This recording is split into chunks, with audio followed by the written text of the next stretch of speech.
En fait, j'ai pensé à ceux qui allaient écouter dans leur voiture. Je me suis dit, moi, je kifferais, tu vois. Si je suis avec mes potos dans la voiture, je vais avoir une ambiancée. Yo, c'est Zola et c'est la tracklist de Survie.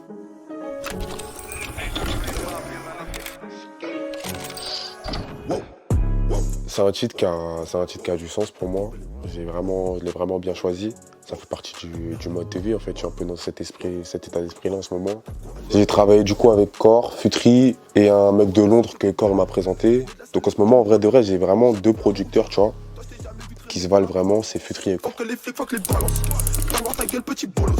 Faut être armé, pas un colosse. Le carré VIP, lui déborde de connasses. Presque 16 mesures d'intro sans parole, tu vois, sans rap. Je me suis dit que ça ferait une bonne intro.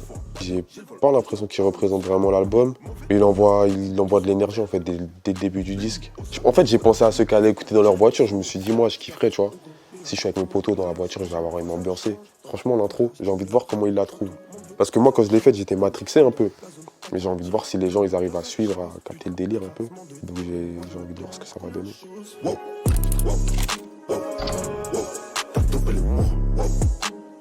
Parce qu'au début, le morceau, c'était que des rimes en papillon en fait. La partie, elle y est plus aujourd'hui.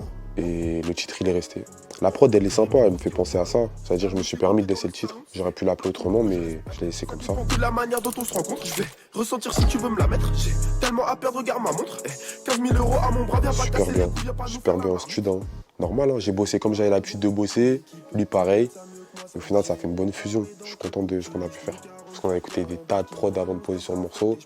Et quand on a écouté cette boucle, nous deux, on s'est regardés, on a eu un déclic. Du coup, on allait bosser direct, hein, tu connais. On a bossé le beat avec Core. On était nous trois dans une pièce, là, je me rappelle, j'ai fait un snap. Et après, direct, on allait rejoindre les potos qui attendaient dans la pièce à côté, là, dans le studio, dans la cabine, tout ça. C'est bien passé. On me dit Zola reste vrai, on dirait même pas que t'es chéri. Dans mon rap, non, je sais pas forcément. Après, l'argent, ça fait perdre la boule, tu vois. Il y en a, ils deviennent fous avec l'argent. C'est ce que je voulais dire dans ce morceau-là. En gros, j'ai pas changé. Moi, j'ai pas changé, en tout cas.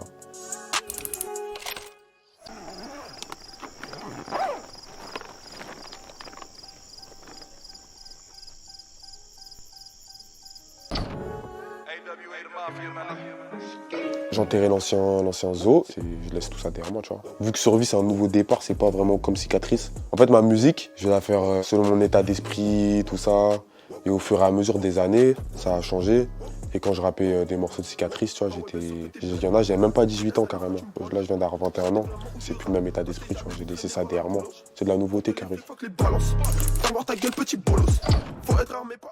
Je ne change pas, j'évolue. Pour moi, c'est l'âge. Hein. Déjà, j'ai grandi, comme je t'ai dit. C'est des expériences de la vie. J'ai découvert pas mal de trucs entre-temps, tu vois. C'est pour ça que ça se fait ressentir quand je rappe. Même quand je rappais cicatrice, comme je t'ai dit, j'étais mineur. C'est-à-dire, je faisais des trucs que je fais plus aujourd'hui.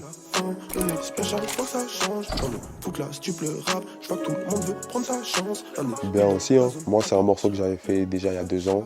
On devait travailler sur un morceau, mais on ne savait pas lequel encore. Quand il a écouté celui-là, il a kiffé. Donc j'ai fait de la place, j'ai enlevé mon deuxième couplet que j'avais fait d'origine, tu vois. Il a posé le sien. Et on a fait un refrain aussi, on a fait le refrain studio ensemble. De base, le titre du son, c'était 9 ans. Et du coup, vu qu'il vient du 13, on a rajouté 9 ans en 3. Normal. T'as mis fégoté dans le salon, c'est pas tout le monde que je respecte. Ça dépend pourquoi on a choisi celui-là. Je sais pas vraiment pourquoi. En tout cas, celui-là, c'était soit ça passe, soit ça casse. Il y a 2 notes de piano, c'est-à-dire soit les gens, soit ça passait, soit ça cassait en fait. C'était un bon retour au final. Moi, ça me fait plaisir, tu connais, pour un retour quand ça se passe bien, parce que ça faisait longtemps que je n'avais pas sorti de morceau. Après, maintenant, aujourd'hui, je m'attarde pas vraiment là-dessus. Une fois que c'est sorti, moi, de toute façon, je calcule plus. Il quitte sa tête, il me voit, il se dit, faut que je sois comme lui. J'étais avec mes potes, on a rigolé de fou, J'étais choqué, hein. J'étais encore plus choqué que le mec qui m'a vu, carrément.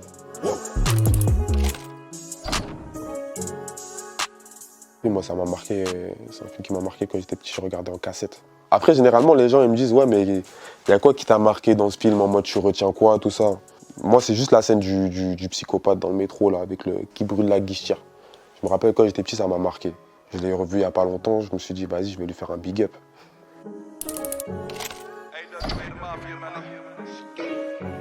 Non, moi, c'est mes potos qui m'ont donné envie de me lancer, mais pas vraiment d'artiste. Quand je voyais mes potes le faire, en fait, on a le même âge, tu vois. on a autant de capacités. Je me suis dit, s'ils arrivent à le faire, j'aimerais bien aussi, tu vois, essayer de rapper. Premièrement, c'est ça qui m'a poussé.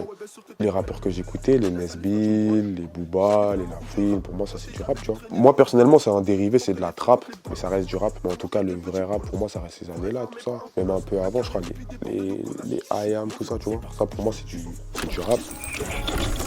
Pétasse, je te baisse une fois, pas deux, j'ai le vol, retour à 11h.